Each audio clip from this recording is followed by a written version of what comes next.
सरोखा पंचायत में आप संत रामपाल महाराज का समर्थन मांगेंगे? जो कमेटी के लोग वहां गए हैं उनको आप बुलाने का काम करेंगे? नहीं, उनको मैं क्यों बुलाऊंगा जो उनकी ज़रूरत ही नहीं है, उनकी एंट्री की ज़रूरत ही नहीं है। नहीं, हमें नहीं बुलाया गया, बल्कि मैंने उनको बोला था कि जिस चीज़ को निपटाओ। जय सिंह ने उस पंचायत में ही बोला, लेकिन शायद वो आनंद जी ने और प्रदीप ने उसको अनसुना कर दिया उस बात को। भाई ऐसे भक्तों को ऐसे पंचायतों में जाके और इस तरह का एंट्री करना वो गलत है। मैंने संत रामपाल को भी आज चिट्ठी लिख दी है। मैं ये कहता हूँ निर्दोष को बिल्कुल सज़ा नहीं मिलनी चाहिए, क्योंकि परमात्मा देख रहा है और खापों का परमात्मा से सीधा कनेक्शन है। मैं उसको निमंत्रण दे रहा हूँ और उसके खाप का प्रधान पंचायत में उस निमंत्रण को दोहरा रहा है। वो इसका शांति का वो आया है। अगर आपको ये भी लगता है जो जांच करेगी एसआईटी उसके ऊपर आपको भरोसा है, मुख्यमंत्री कोई गलत निर्णय लेंगे उसके ऊपर भी भरोसा है, बावजूद उसके आप लोगों ने सरोखाप की चिट्ठी पढ़वा दी। नमस्कार, हरियाणा का पुराना रोहतक या हरियाणा की राजनीतिक राजधानी रोहतक की बात करें या पुराने रोहतक झज्जर सोनीपत की बात करें तो 15 तारीख के बाद से एक चर्चा का विषय है पंकज अहलावत एनकाउंटर मामला।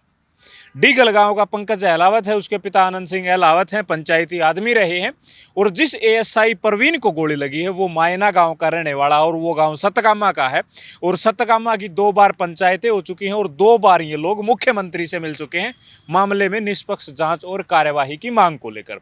इसी डिमांड को लेकर लगातार डीगल गांव पंचायत कर रहा है, वहां अहलावत की पंचायत हो रही है और वो लोग भी मुख्यमंत्री से मिल रहे हैं निष्पक्ष जांच की मांग को लेकर। खापे आमने सामने हैं और अब श्रीपाल बालंद मेरे साथ हैं, सतगामा के प्रधान है और इन्होंने सरोखाप पंचायत बुलाने के लिए जो है चिट्ठी पाड़ दी है। इस वक्त मेरे साथ हैं श्रीपाल।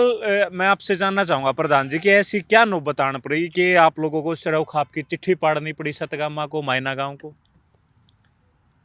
मोहित जी, पहले तो मैं आज 26 जनवरी है, हमारा जो देश है उसका संविधान आज लिखा गया था, तो उसके सबसे पहले मैं आपके दर्शकों को, पूरे भारतवासियों को शुभकामनाएं देता हूँ। बाबा भीमराव अम्बेडकर ने हमें हर चीज़ का से चाहे रोज़गार की चाहे कानून की बात हो, सारी चीज़ें संविधान में लिखी हुई है और उन्होंने एक ही बात कही थी कि भाई एजुकेशन से आप किसी भी जगह पे पहुंच सकते हो। जो आप बच्चा एजुकेशन सही करके जाएगा वो इतिहास में कहीं भी अपना नाम दर्ज करा सकता है। ये सबसे बड़े संविधान में हमारे लिखी गई है। अब रही बात आपकी सरोखाप की क्यों बुलानी पड़ी, देखो हमने अपने प्रयास पे, मैंने डीगल जो हमारे प्रधान हैं उनको भी मैंने संदेशा दिया अमन शांति के लिए कि भी आए, बातचीत हो और कुछ इसका जब तक हम लोग आमना सामने नहीं बैठेंगे तब तक इस बात को कोई नहीं ठीक नहीं हो सकती। आपने किसको दिया ये संदेशा डीगल में? मैंने जो डीगल गांव के जो जय सिंह अहलावत जी हैं, खाप के बड़े बुजुर्ग हैं, उनको मेरी उनसे बात हुई थी। उसके बाद उन्होंने जो है पंचायत में भी इस बात को बोला है कि भाई मेरा उनके पास मैसेज गया, तो ये चीज़ जाने के बाद तो उनका काम बनता है कि इस कार्रवाई को आगे किया जाए, क्योंकि अब मायना गांव का जो लड़का है और डीगल के गांव के लड़के से गोली लगी हुई है, तो मध्यस्थता तो फिर सतगामा बालंद ही उसको करेगा। तो सतगामा बालंद ने तो उसकी शुरुआत कर दी थी, अब उन लोगों ने पहल नहीं की तो उसके बाद बल जाती सरोखाप।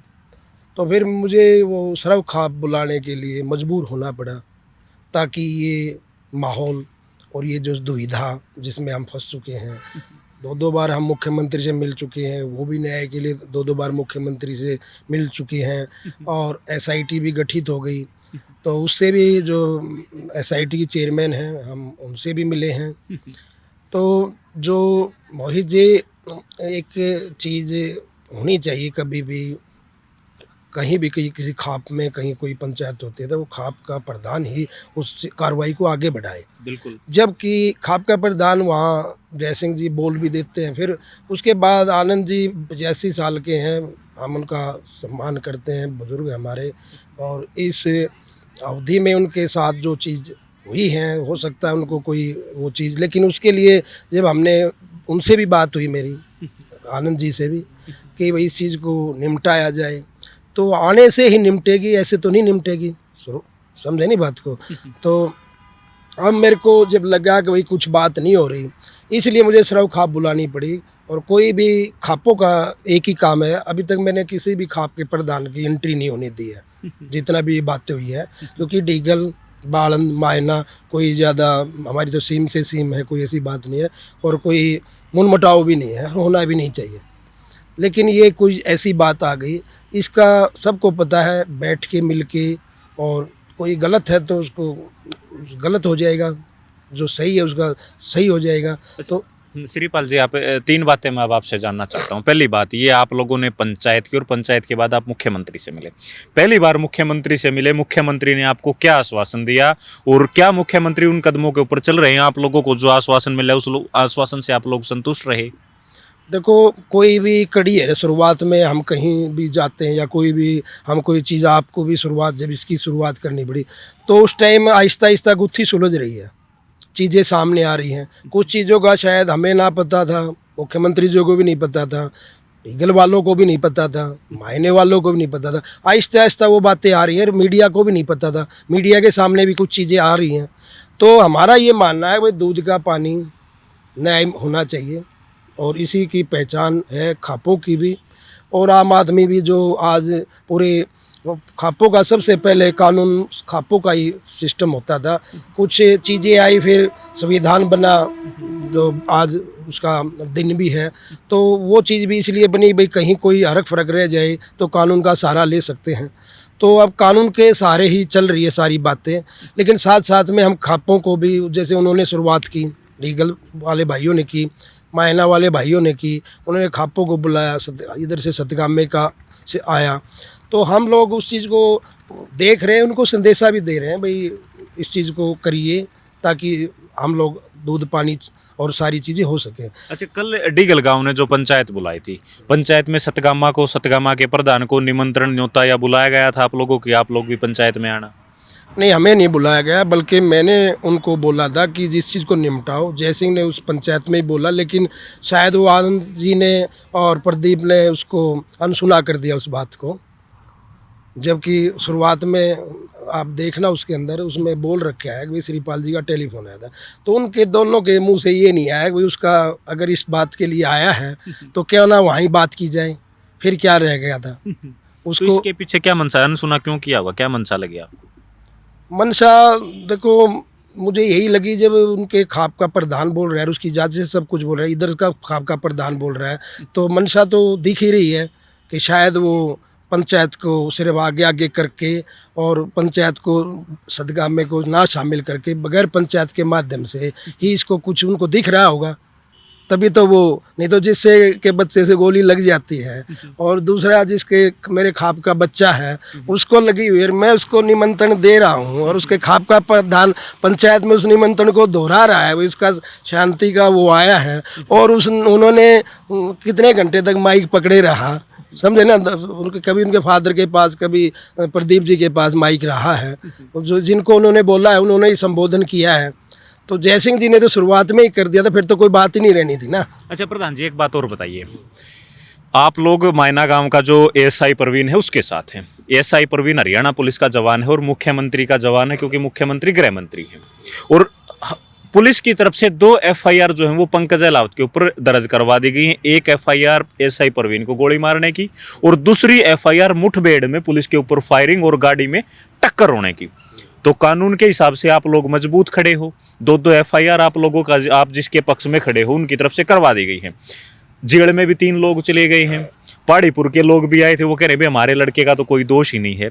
फिर भी आप लोगों को ऐसा क्यों लग रहा है, क्योंकि कानून के हिसाब से आप लोग मजबूत हो, तो फिर भी आप लोगों को ऐसा क्यों लग रहा है कि वो लोग कुछ कर सकते हैं? आप लोगों को भी सरकार के साथ खड़ा होना पड़ रहा है, हरियाणा पुलिस के साथ खड़ा होना पड़ रहा है, हरियाणा पुलिस के जवान के साथ खड़ा होना पड़ रहा है। ऐसा क्यों लग रहा है कि वो लोग ताकतवर ज्यादा लग रहे हैं आपको डीगल वाले, या कोई और मसला है जो समझ नहीं पा रहे लोग?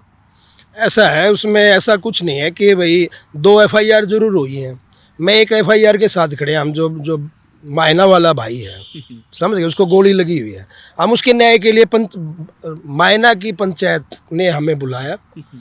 जी पहले तो मायना इकट्ठा, पहले डीगल इकट्ठा हुआ, तो डीगल को देखते हुए मायना वालों को ये लग गया कि भाई कहीं हमारी आवाज़ को दबा दिया जाए।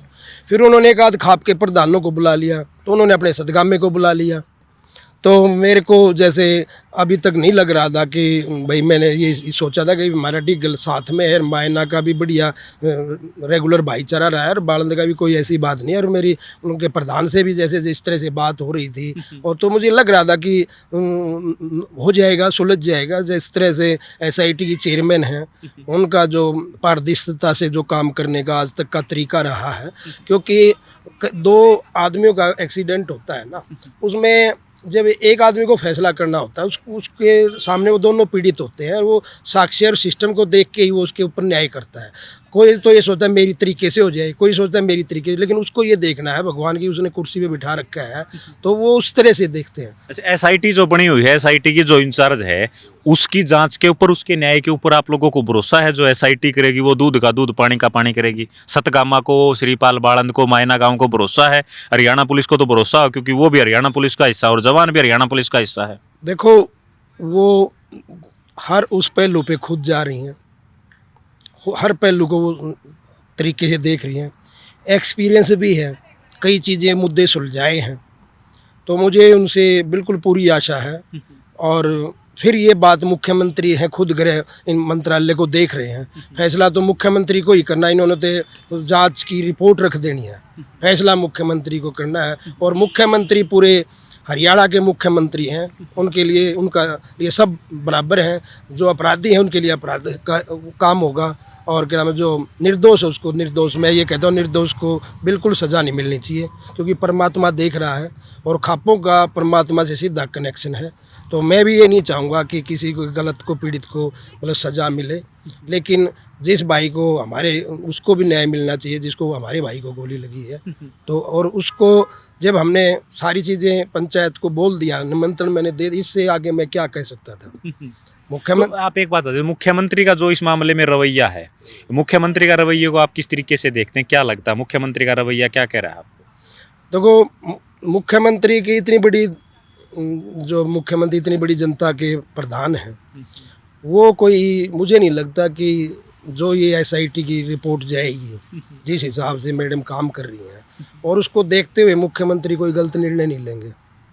तो अगर आपको ये भी लगता है जो जांच करेगी SIT, उसके ऊपर आपको भरोसा है, मुख्यमंत्री कोई गलत निर्णय नहीं लेंगे, उसके ऊपर भी भरोसा है, बावजूद उसके आप लोगों ने सरवखाप की चिट्ठी पढ़वा दी, तो फिर ये सरवखाप की चिट्ठी तो क्वेश्चन मार्क लगाती है ना कि भाई भरोसा हर चीज़ पे है, बावजूद उसके सरवखाप की चिट्ठी, इसके पीछे क्या है? सरवखाप की चिट्ठी इसलिए बुलानी पड़ी क्योंकि उन्होंने भी 1 हफ्ते का अल्टीमेटम दिया है। उसमें कुछ मैंने बयान भी सुने, भाई उसके बाद कोई फैसला उस तरीका सा कुछ आया, मतलब एक फेवर में या उस तरह से नहीं आया, तो अगला कदम उठाएंगे। मैंने सरवखाप की इसलिए बुलाई क्योंकि वो भी कई बार अलग अलग खापों के प्रधानों को बुला चुके हैं। ठीक है। तो अच्छा प्रधान जी, एक बात बताइए, कल की जो डीगल की पंचायत थी, उस पंचायत में एक आश्चर्यजनक चीज जो है वो देखने को मिली, और वो चीज थी आपके सतगामा ने, आप उसकी अध्यक्षता कर रहे थे कार्यक्रम की, बाळंद गांव में संत रामपाल महाराज का कार्यक्रम हुआ। आप लोगों ने संत रामपाल महाराज को किसान रक्षक सम्मान दिया। किसान रक्षक सम्मान था ना वो? हाँ जी, किसान रतन किसान गौरव रतन बाळंद गांव की पंचायत ने संत रामपाल महाराज को दिया। और संत रामपाल महाराज की जो कमेटी है, जिस कमेटी को आप लोगों ने सम्मान सौंपा था, कल वो कमेटी जो है संत रामपाल महाराज की, वो तो डीगल गांव की पंचायत में बैठी थी। आप लोगों ने जो पगड़ी दी थी, वो लोग सब उस पंचायत में बैठे थे। इसके ऊपर क्या कहोगे? क्योंकि डीगल गांव में तो कोई सम्मान समारोह नहीं हुआ, सम्मान समारोह सतगामा में हुआ, बाळंद में हुआ, और श्रीपाल बाळंद उसकी अध्यक्षता कर रहे थे। इस पर क्या कहोगे? इस पर यही है कि कुछ भगत अलग अलग तरह के होते हैं, तो वो वहाँ चले गए। हमने यहाँ 105 गांव, मेरा सतगामा नहीं था, 105 गांव थे और गणमान्य आदमी भी थे। और संत रामपाल के जो कार्यक्रम था, जो किसानों के लिए उन्होंने बाढ़ में 700 गाँव के अंदर जो पूरा पानी निकालने का काम किया था, उसके लिए हमने उनको किसान गौरव सम्मान दिया था। और वहाँ की आसपास की पंचायतों ने मुझे कहा, तो मैंने उसकी व्यवस्था की थी।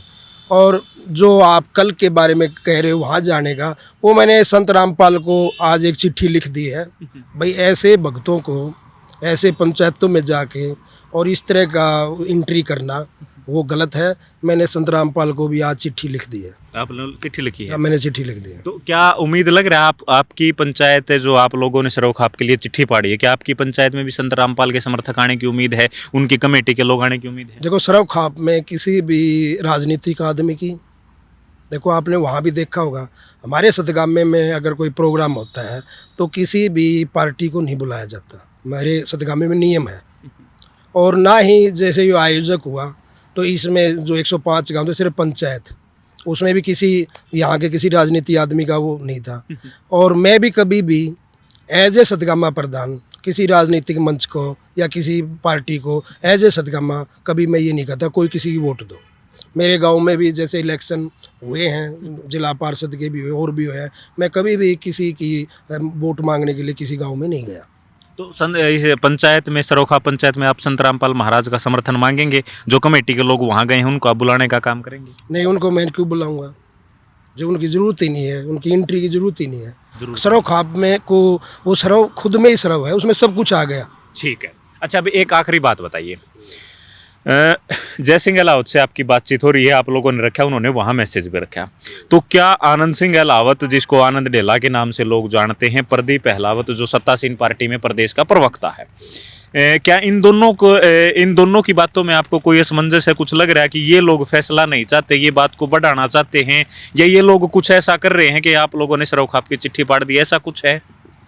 नहीं, वो देखो चाहते तो सभी है भाई कोई आदमी उलझ जाए तो सुलझे, बट उनका तरीका अलग अलग होता है। उनका तरीका दूसरा है, हमारा दूसरा तरीका, क्योंकि वो तो उलझे हुए हैं या उनसे कोई बात हो रखी है। हम लोगों का क्या है भाई, जो दो आदमी उलझे हुए हैं उनको सुलझाना, हम उस प्रक्रिया पे चल रहे हैं और उसी से मैं संदेशा दे रहा हूँ। मैं उसके खाप के प्रधान को संदेशा दे रहा हूँ, उसने वहाँ पंचायत में वो बात बोल भी दी, तो अगली बात तो बंद हो जानी चाहिए थी। जो वो बंद नहीं हुई, एक सप्ताह का और टाइम आगे पंचायत बुलाने का, वो तो इसलिए मैंने सरव खाप बुलाने का आह्वान किया कि भाई इस बात को लंबा ना खींच के, और वो किसी ऐसी चीज़ के लिए नहीं है। सरव खाप का काम क्या होता है, कुछ दो परिस्थितियाँ बनी हुई है उसको ठीक करना। तो सरव खाप में अहलावत खाप का भी नोता जाएगा? बिल्कुल जाएगा। जब मैं उनको ये कह चुका हूँ, सरव खाप तो सरव खाप है, उसमें अहलावत कोई अलग थोड़ी है, उसमें 36 बिरादरी है, सबको बुलाया जाएगा। ठीक है।